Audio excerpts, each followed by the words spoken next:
DMTV Info, votre chaîne d'information en temps réel. La politique, la santé, le sport, les faits de société, la musique, les rumeurs et bien plus encore. Vous découvrirez cela dans notre chaîne DMTV Info.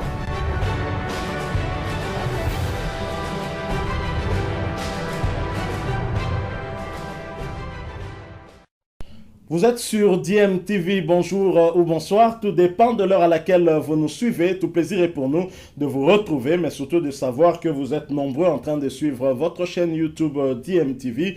DMTV qui vous propose l'actualité, vous propose également des analyses et des réflexions sur des sujets d'actualité, sur des faits sociaux ou tout simplement sur des réalités que nous observons ici chez nous en République démocratique du Congo. L'actualité reste dominée bien évidemment par la reprise des éliminatoires de la Coupe du Monde Qatar 2022 pour la 3e et 4e journée. Les Léopards de la République démocratique du Congo vont affronter les Baréas du Madagascar. Ce sera d'abord le jeudi 7 octobre prochain dans le cadre de la 3e journée à Kinshasa. Et oui, le stade de Martyrs finalement a été homologué pour ce match de la 3e journée. Ensuite, 3 jours plus tard, les Congolais seront reçus à Antananarivo par le même adversaire pour le compte de la 4e journée. Et bien sûr, le technicien argentin Hector Hall Cooper, qui séjourne dans la capitale congolaise depuis le jeudi dernier, a publié une liste réduite des joueurs sélectionnés pour ce match, une liste de 25 dans laquelle liste nous retrouvons le nom de l'ailier congolais le plus en forme actuellement. Il s'agit bien de Elia Amechak. Viendra pas. Il y a en tout cas des spéculations, des rumeurs sur l'arrivée d'Elia Amechak ou sur son absence et sur les raisons même de son absence. Mais ici, Maître Innocent Kibundulu, proche du joueur, nous donne la vraie raison et met donc fin à ces spéculations, nous donne la vraie raison de l'absence du joueur. Est-ce pour un problème d'identité? Est-ce pour un problème lié avec son contentieux avec le tout-puissant Amazembe? Maître Innocent Kibundulu nous donne toutes les précisions sur l'absence ou non du joueur. Je vous propose de l'écouter. Ensuite, nous allons nous retrouver bien évidemment pour conclure ce sujet. Je rappelle que vous suivez DMTV, votre chaîne YouTube bien évidemment. Si vous n'êtes pas encore abonné parce que vous êtes nouveau ou ancien que vous ne vous êtes pas encore abonné, mais n'hésitez pas, abonnez-vous. N'oubliez pas d'activer la petite cloche de notification en cliquant tout simplement sur celle que vous verrez apparaître dès que vous serez abonné, parce qu'elle vous permettra de ne plus rien manquer des prochaines vidéos que nous allons vous proposer. Suivant cet extrait, nous nous retrouvons tout de suite après. De parler de l'équipe nationale avec la liste des convoqués qui a été publiée depuis hier. On connaît quelques noms des absents, des nouveaux appelés. Voilà, on va décortiquer tout à l'heure. On commence d'abord par les absents. Il y aura Tisserand qui va manquer à la tanière, Mavinga, Kebano Mpoku, et pour les nouveaux appelés, Hector Cooper a appelé plutôt à penser à Maswaku, à Jordan Ikoko et à Meshak Elia, le tuteur de Meshak Elia est d'ailleurs avec nous sur ce plateau, son géniteur, Maître Innocent Kibundulu, bien que c'est encore hypothétique par rapport à son retour, connaissant le contour de son dossier. Avec vous, Eddy Kankou, vous voyez Meshak Elia rejoindre la tanière de Léopard? Bon, jusqu'à maintenant, c'est difficile de voir Meshak Elia venir en RDC parce que c'est trop compliqué. Il viendra sous quel statut? Parce que nous connaissons comment est-ce que Meshak Elia évolue à l'extérieur. Son dossier, son parcours jusqu'à en arriver là, c'est très compliqué. Je pense que les autorités au niveau du pays étaient derrière les dossiers. Il faudrait éclaircir que Meshak Elia puisse recouvrer d'abord son identité en tant que Congolais, parce que avec ce qui se passe à l'extérieur, rejoindre la République démocratique du Congo, ça sera très compliqué. Bon, je pense que nous gardons espoir. S'il se retrouve sur la liste de convoqués, ça signifie qu'il y a eu de pourparlers de part et d'autre pour que Meshak Elia retrouve la sélection congolaise. Le plus important, c'est le talent de Meshak qui manque à la RDC. Quand j'ai vu l'équipe évoluer à Lubumbashi, on a joué avec un dispositif de 4-4-2 où vous avez les deux ailiers qui doivent venir se reposer au niveau du milieu de terrain pour créer les surnombres. Ce n'était pas le cas avec Mpoku et Bolassi. Donc l'équipe s'est retrouvée moins au niveau du milieu de terrain. À Akolo et Bolassi, l'équipe s'est retrouvée moins. Et les Tanzaniens qui avaient la fraîcheur s'organiser au niveau du milieu de terrain. Et c'est d'ailleurs le but que les Congolais ont ramassé à Lubumbashi. Et contre le Bénin, c'était le même dispositif repris par l'entraîneur. Or, si nous avons des ailiers comme Meshak Elia, je crois que ça sera du tonus pour que l'attaque carbure. Vous allez voir que c'est juste là, Dieu merci Mbokani et Sebouit Bakambu, où passent toutes les combinaisons qui aident la République démocratique du Congo à marquer un but. Donc nos ailiers ne fonctionnent pas. Or, les talents de Meshak Elia manquent à la RDC. Ce que nous devons demander aujourd'hui, c'est que toutes les parties puissent se mettre en contribution pour que Meshak Elia arrive en RDC, que son talent puisse servir à la République démocratique du Congo. Nous connaissons tous les dossiers qui opposent Meshak à l'équipe de Mazembe. Nous connaissons tous la sanction que la fédération avait infligée à Meshak Elia. Bon, une sanction levée la nuit, la journée, on ne sait pas si réellement la sanction était levée. Donc, le contour du dossier est encore très flou et qui demande à ce que nous sommes avec Maître Innocent qui vous malheureusement, il sera mal placé de parler de la FECOFA parce qu'il est de la Linafoot. C'est au niveau de la fédération qu'on doit nous donner de bonnes informations. Malheureusement, même pour une publication de la liste, on ne sait pas être en face de l'entraîneur. Aujourd'hui, je vois du côté des gardiens, vous avez Badio, vous avez Kiasumwa, mais Badio n'a pas d'état déjà avec l'équipe de Mazembe, Kiasumwa n'a pas de club. Maintenant, ce sont des convoqués qui viennent de l'équipe nationale. Comme ça, donc c'est... Vous avez bien regardé la liste Badio. Non, c'est pas Lomboto. Lomboto est sur la liste. Lomboto, le portier, il circule plusieurs listes, mais je crois que... Non, il n'y a qu'une liste de 25. Les cas de Kiasumwa qui... Ça porte... moi, je pense que 100 ans de jeu, 100 clubs, c'est discutable. Où vous avez des portiers qui ont des temps de jeu. Par exemple, je prends le cas de Matampi. Leïki qui fait une saison avec Mazembe, très expérimenté, plus avec l'équipe de Lupopo. Après combien de matchs déjà au championnat? Aujourd'hui, on ne gagne pas seulement avec les talents, on gagne aussi avec l'expérience. Je crois que le portier que la République démocratique du Congo compte aujourd'hui, Matampi, fait partie des portiers très expérimentés où son expertise peut aider l'équipe de la RDC.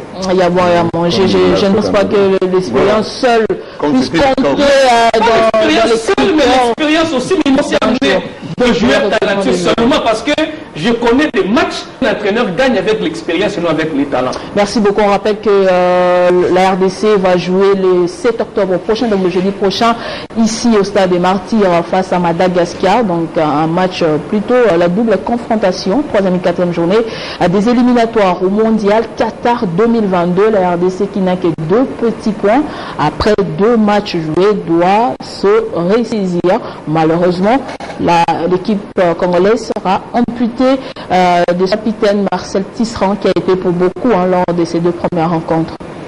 Oui, c'est une absence. Moi, en fait, le souci, c'est un souci également de ne pas avoir Tisserand sur la liste. Mais bon, que voulez-vous?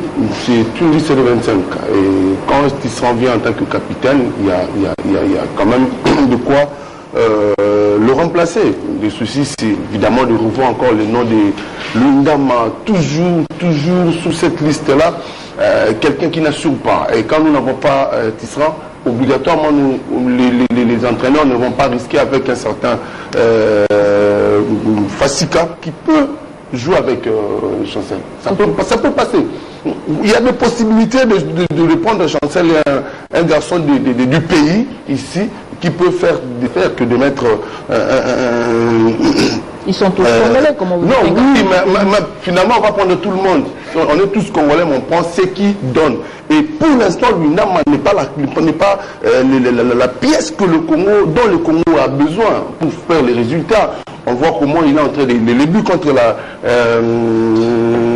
la Tanzanie, il a été à la base, il a été pour beaucoup mauvaise passe et tout. Donc, il faudrait que l'entraîneur essaie un peu de revoir, et puis dans les styles de jeu. Nous parlions de Meshak Elia, un dossier déjà au niveau de la FECOFA qui a déjà été clos. Et il y a de petits soucis par rapport à la nouvelle identité, ou je ne sais pas, est-ce qu'on lui a donné une identité? Mais pour l'instant, si il est sur la liste des 25, Meshak est qualifié et prêt pour jouer. C'est peut-être un souci de sa propre part, craignant une complication, mais là il s'agit d'une nation. S'il peut avoir un problème avec son ancien club, mais son ancien club ne passe pas devant la nation. Il s'agit de la nation. Je ne vois pas le gouvernement congolais laisser un gars comme ça qui vient servir le pays, qui donne de l'argent. On se souviendra de son but contre la Même s'il a des litiges. Les litiges, ça se traite. À ce stade, ça se traite au niveau des instances sportives. Ça se traite au niveau des instances sportives. Donc, personne ne peut avoir ce pouvoir-là de prendre un Congolais qui vient servir, un ambassadeur de surcroît du pays, qui donne de la valeur au pays. Aujourd'hui, nous avons Méchac. Aujourd'hui, nous avons Méchac au niveau de la Ligue des Champions. Nous avons Chancel Mbemba. Ça fait un honneur pour les pays. Ça honore les pays. Il ne faudrait pas qu'il y ait une sorte de mauvaise foi. Je ne suis pas en train de qualifier ça de la sorte. Mais s'il y a problème entre Mazembe et Méchac, Mazembe devra mettre de l'eau dans son vin. Parce que là, il s'agit du pays. Il s'agit du pays, il s'agit de la nation, il s'agit du drapeau congolais. Et nous sommes en difficulté, nous avons besoin de talents tels que Méchac Elia. Quand nous parviendrons à récupérer un garçon comme vous, Pakaton, aujourd'hui, ça fera des affaires de la RDC. Donc, je pense que nous devons toujours garder espoir, mais l'entraîneur doit revoir, surtout devant, avec un Bolassier qui jouait son tout premier match de la saison à l'équipe nationale. Ça ne va pas. À Colo, on a tenté 2 fois, ça ne marche pas. Il faudrait qu'il essaie avec... Bon, malheureusement, il n'a pas pris un garçon comme Lille Pomakabi. Aussi peut donner quelque chose. On a eu des talents qui ont émergé au sein de l'équipe nationale de Mbalambouta. Bien sûr que ces genres de talents, ce sont des phénomènes qu'on retrouve après une décennie, après un siècle. Mais il y a de quoi compter sur les locaux également qui peuvent appuyer, qui vont se jeter à l'eau parce qu'eux jouent leur carrière. Mais les autres viennent jouer pour des raisons qu'ils connaissent. Ils ont du travail, ils ont de grands salaires à l'extérieur du pays, à l'international. Mais il faudrait quand même qu'on fasse un peu cette... il y a aussi une bonne dose de patriotisme quand même. Vous n'allez pas cracher sur ça. Le patriotisme, je le sens, surtout dans le chef de Bakambo. Je le sens. Mais quand je vois un certain Lundama sous le terrain, je ne sens rien de patriotisme, en tout cas rien. Ça, c'est un cas isolé, c'est votre point de vue. Maître Innocent Kibondolo, qu'est-ce que ça vous a fait d'abord de voir Méchac Elia en première journée de la Ligue des Champions avec Young Boys battre Manchester United? Quelles ont été vos impressions vous, en tant que géniteur avec un Cristiano Ronaldo sur la pelouse? Naturellement, une immense joie, j'étais content. Et puis, ce jour-là, 20 matchs, j'ai pris plus 40 à 45 minutes d'échange avec lui sur WhatsApp. Et il me l'avait promis. C'est un garçon qui croit fermement en Dieu. C'est un garçon qui se donne à son travail. Et par rapport à l'équipe nationale, je dois préciser tout de suite que Méchac Elia n'a pas de problème de nationalité. Expliquez-nous. Il n'a pas de problème d'identité non plus. Méchac a plutôt un problème de logique. De logique personnelle, en ce sens que le problème qu'il a connu, et je dois aussi dire qu'il n'a de problème ni avec le tout-puissant Mazembe, ni avec la FECOFA. Avec la FECOFA, il a été suspendu pour 12 mois. Faites le décompte, les 12 mois, il les a purgés. Donc, il n'y a pas de sanctions qui demeurent. Avec le tout-puissant Mazembe, le problème a été amené au niveau de la FIFA où il a obtenu une autorisation provisoire et l'affaire a été déférée devant un juge unique qui a rendu sa sentence. Et contre cette sentence, le tout-puissant Mazembe est allé en appel devant le TAS. Pour Méchac, il faut que le TAS se prononce pour qu'il reprenne sa liberté. Il estime qu'il a un problème judiciaire. Donc, dès que le TAS se prononce, dans un sens comme dans l'autre, et d'ailleurs, le sens est même déjà connu, puisque Mazembe avait eu raison, l'équipe de Young Boys a été condamnée à payer 620 000 € au tout-puissant Mazembe, qui a estimé que ce montant n'était pas satisfactoire. Il est allé au TAS juste pour qu'on revoie à la hausse le montant de la condamnation. Et Méchac attend que le TAS se prononce pour qu'il revienne dans son pays, surtout que, voilà, cet argent est attendu même par son équipe d'origine, l'Académie de football Ange Vert.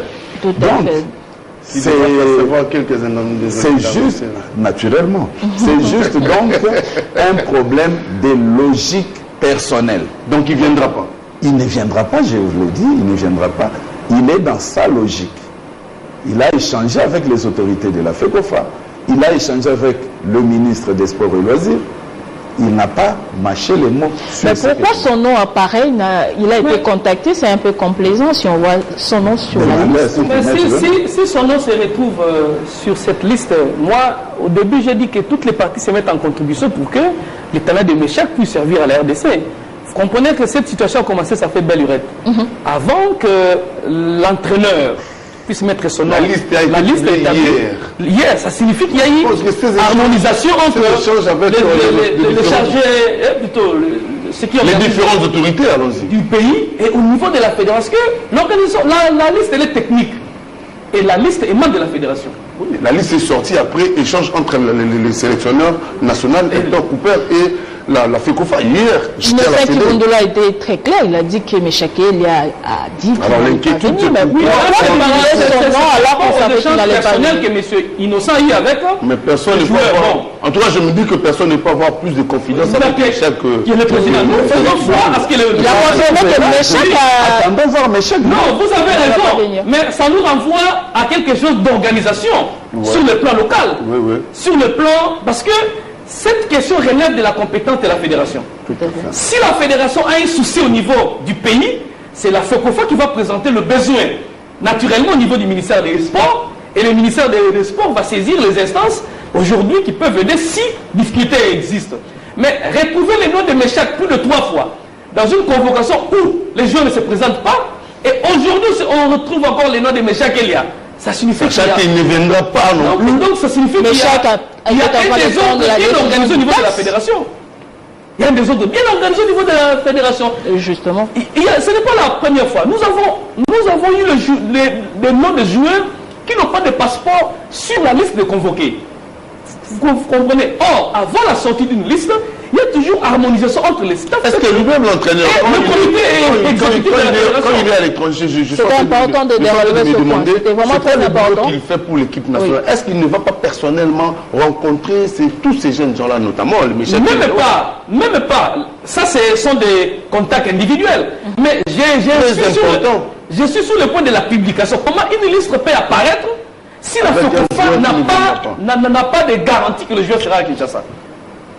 Comment? Je trouve ça mal. Pourtant, le cas Silas était beaucoup plus complexe que celui de Méchac. En tout cas, si j'ai monté aux explications de Maître. Non, le souci de Méchac, c'est seulement la logique.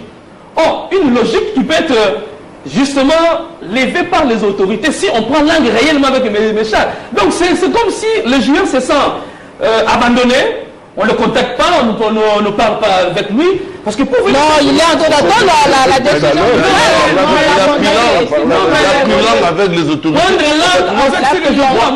Moi, si je suis en train de comparer les résultats et les dires. Donc, moi, si je veux soulever une erreur, c'est le fait qu'ils ont pris langue avec le joueur et qu'on le reprend sur la liste. Voilà un peu l'erreur qu'on peut énumérer dans ces cas. Mais en tout cas, moi, je n'ai pas de contact de Méchac. Nous avons, c'est lui qui l'a sorti au grand jour. Aujourd'hui, il est ce qu'il est devenu, Maître Innocent, qui dit que Méchac a parlé avec le ministre des Sports, il a parlé avec la FECOFA, pratiquement avec les autorités. Donc on ne pouvait pas voir son nom. La FECOFA voulait nous faire plaisir. Peut-être c'était parti de l'euphorie de la victoire contre Manchester United. On se dit, voilà un Congolais qui... Le match se jouera le 7, je suis en train... Le 7 plutôt. Bon, est-ce qu'il y aura des avancées dans le sens d'accélérer les pourparlers avec Méchac? Maître, non. Hein? Non, c'est fini. Non. Comment ça se fait? Il va venir attendre. Il faut qu'il y ait les plans. La décision du TAS était attendue le 17 du mois passé. Malheureusement, le 17 est passé, le juge d'appel n'a pas rendu sa décision. Et Méchac s'apprêtait déjà, si la décision était rendue le 17, à ce match, Méchac serait là. Donc demain, la sentence tombe et au lendemain, Méchac est au pays. Méchac est au pays. Mais il n'a pas de problème avec sa nation. Quand je parle de logique personnelle, chacun de nous a de principes dans sa vie. Ouais. Tout à fait. Il s'est dit, moi, pour épouser, il faut que j'aie ma maison. Quelqu'un d'autre dit, moi, je peux épouser même étant chez les parents. Eh bien, vous allez condamner qui? C'est selon. Lui dit, il faut que cette histoire se termine pour que je retourne au pays. Vous allez le condamner pour ça? Monsieur Innocent Kibundoulou, si ce n'était pas cette question de logique personnelle, est-ce que Mechack Elia courrait des risques en venant au pays avec ce dossier de Tout-Puissant Mazembe à cette étape? Le risque résiderait à quel niveau? Je ne vois pas. Puisque Mazembe n'a pas eu gain de cause par rapport à la somme réclamée jusque-là. Si, Mazembe, je vous ai dit ici que sur le plan sportif, Mazembe a eu gain de cause. L'équipe de Young Boys, en cet instant, est condamnée à payer l'indemnité de transfert au tout-puissant Mazembe. Tout à fait. Et le tout-puissant Mazembe a estimé que la valeur du joueur n'est pas celle-là. Voilà pourquoi, de bon droit, Mazembe est allé en appel.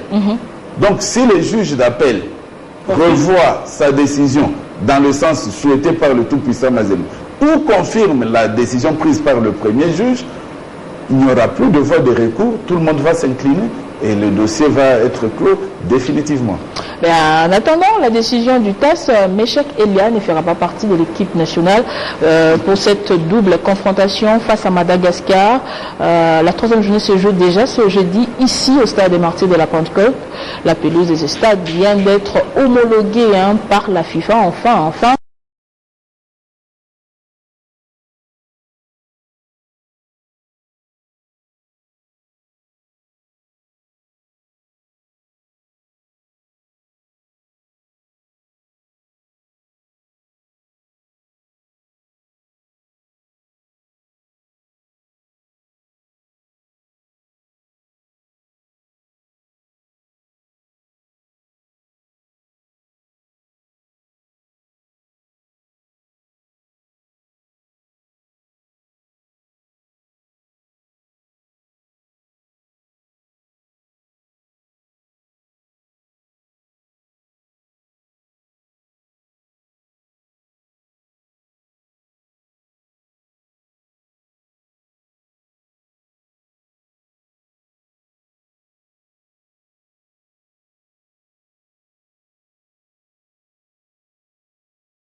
télé.